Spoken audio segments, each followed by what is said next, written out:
You were also very controversial dahil ikaw, wala kang tanong na hindi sinasagot.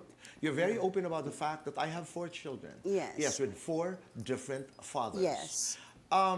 Pag ikay binabato dahil dito, ano talaga ang nais sabihin ng puso mo? Gusto ko naman talagang maging isa lang. Pero bakit ko maipipilit ang isang sitwasyon na pakikisama na alam kong Pwede. hindi na pwede, hindi na masaya. Pero lahat ng mga anak ko, relasyong taon ang pinagsamahan nun. Hindi naman ito mga, diba, na dumaan lang. At hindi ko kilala mga ama. Ito ay relasyon sa bawat mga ama nila. Taon ang mga pinagsamahan, 4, 3, 5 taon ang mga pinagsamahan. Sa 4 kong mga anak, sa 4 na ama. So, hindi ko naman sasabihin na kapalaran, pero kung nangyayari sa buhay mo, ibig sabihin nakaguhit yon sa palad mo. Dahil hindi naman ako naniniwalang, ay, okay na ako, ayoko na.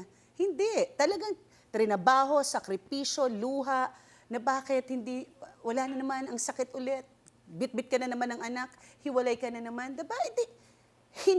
Hindi madali yon. At walang magkakagusto na gano'n ang maging buhay. Na maya't maya nasasaktan ka. At sila'y nabuhay because of love.